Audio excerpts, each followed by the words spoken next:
এরপরে নাটক পরিবেশন করছে সুহানা পারভী ও তার সহপাঠী তৃষা মল্লিক।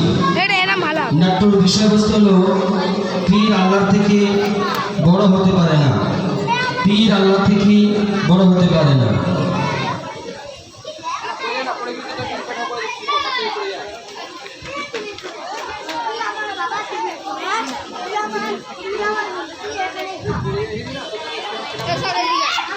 আসসালামু আলাইকুম রাহমাতুল্লাহি ওয়া বারাকাতুহু। আমার নাম হচ্ছে সুহানা খাতুন, আমার সহপাঠীর নাম হচ্ছে তৃষা মল্লিক। আমাদের বিষয় হচ্ছে পীর কখনো আল্লাহর সমতুল্য হতে পারে না। নারায়ণ ঝামেলায় বড় দেরি হয়ে গেল, আজ বুঝি বীর বাবারাও যে দাঁড়া কেন যাবি না এখন? দাঁড়া দাঁড়া দাঁড়া, একটু তাড়াতাড়ি যাই। যা এবার যা, এবার যা, এটা আমার বোন, যা এবার যা। না, এখান দিয়ে যাব না। আসসালামু আলাইকুম। আরে তৃষা, কি ব্যাপার, কেমন আছো? সালাম, বাবার কৃপায় নাম করে বেঁচে আছি। তুমি কেমন আছো তাই বলো। আলহামদুলিল্লাহ, আল্লাহর রহমতে খুব ভালো আছি।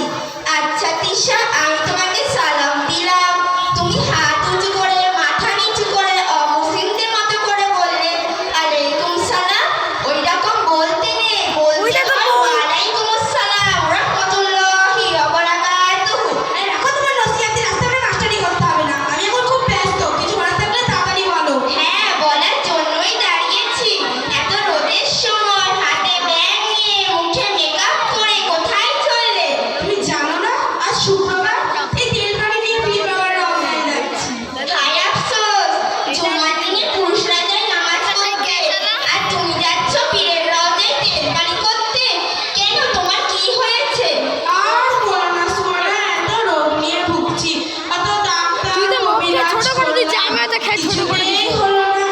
এর জন্য পাড়ার বয়স্ক মহিলারা বলল, আমার ছোট, আমার যা, চামড়া আমার ছিল। পীর আব্বাজানের কাছে যা, আমন্দা, তেলকারি কর, দেখবি সব ঠিক হয়ে যাবে। খালি এই 5 শুক্রবার বাকি, এখনো 2 শুক্রবার বাকি আছে। আচ্ছা তৃষা, তুমি পীরের রওজায় গিয়ে কি করো? কেন সবাই কেমন করে মোমবাতি সাদি, মোমবাতি ধরায়, ধূপকাঠি ধরিয়ে বলি, রোগ নিয়ে তোমার কাছে এসে বিশ্বাস, তুমি যদি আমার রোগ ভালো করে নাও তবে তোমার নামে যেন ফাঁসি দেবো। নাউজুবিল্লাহ, তুমি সব একদম কি বলছো? দুর্ভাগ্যে বলছি মানে, এই যে তুমি বললে বাবার কৃপায় না মরে বেঁচে আছি, বাবা তুমি রোগ ভালো করে দাও, এসব বলছো কেন? যাই পারলাম তাই বললাম, তবে তুমি নৌজুবিল্লাহ বলো, যাই পারো তাই বলো। তাহলে তৃষা, তুমি এটাই ভুল করছো। 100 ভাগের মধ্যে 100 ভাগ সত্য। একমাত্র সুস্থ করার মালিক মহান আল্লাহ, পীর বা অন্য কেউ নয়। এর জন্য তোমাদের এই বোরখালি মেয়েদের আমার একদম পছন্দ না। তোমরা যাই পারো তাই বলো, আমার বিবাহকে তোমরা অপমান করছো কেন? আস্তাগফিরুল্লাহ তৃষা, পীর বাবারা তো আল্লাহর প্রিয় বান্দা, আমি তাদেরকে যথেষ্ট সম্মান করি। তার মানে এই নয় যে পীর বাবারা আল্লাহর সমতুল্য। আল্লাহ তাআলা কোনো পীর সাহেবের ক্ষমতা নেই রোগ ভালো করে সন্তান সম্পত্তি দেওয়া। আল্লাহ তাআলা পাক কোরআনে বলেছে, ইন্না শিরকা লা যুলমুন আযীম। তার মানে এর মানে হলো আল্লাহর সাথে শিরক করা, শিরক হলো বড় গুনাহ। এর কারণে ঈমান আমল সব কিছু নষ্ট হয়ে যায়। কি বললি, মানে আমার নষ্ট হয়ে যায়? হ্যাঁ অবশ্যই। সোনা, কই পীর বাবার মসজিদে কত মেয়েদের সাথে দেখা হয়েছে, কেউ তো বলেনি এটা শিরিক। আরে বলবে কি, তারা তোমার মতো শিরক বিধান করে ঈমান আমল সব কিছু নষ্ট করে ফেলেছে। সোনা, আমাকে দয়া করে বলবে শিরিক কাকে বলে, আমিও ভালো করে জানতে চাই। হ্যাঁ অবশ্যই বলবো, ভালো করে শোনো। আল্লাহ ওষুধ স্থাপন করা, আল্লাহর গুণগান নাযিল করা, যেমন সুখ, শান্তি, হায়াত, মৌত, সন্তান, সম্পত্তি, তার মালিক একমাত্র আল্লাহ। এগুলি যদি কোনো পীর ওলির কাছে যাওয়া হয় তাহলে সেটা শিরক হবে। ও তাই নাকি? হ্যাঁ, আল্লাহ পাক ব্যতীত অন্য কারোর নামে জীব-জন্তু জবাই করা হারাম। কোনো দেব, দেবী, পীর, অলির নামে মাংস খাওয়া হারাম। কবি বলেছে, খোদার সাথে শিরককারী শোনো মুসলমান, শেষ বিচারে ঠাঁই হবে সোজা জাহান্নাম।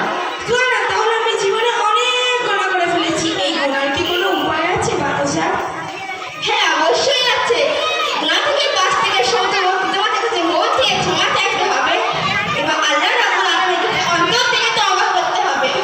কিন্তু সোনা, আমি তো তওবা পারি না, তুমি কি আমাকে শিখিয়ে দিতে পারবে? হ্যাঁ অবশ্যই শিখিয়ে দেবো। আমার সঙ্গে বলো তো, তওবা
ইনশাআল্লাহ।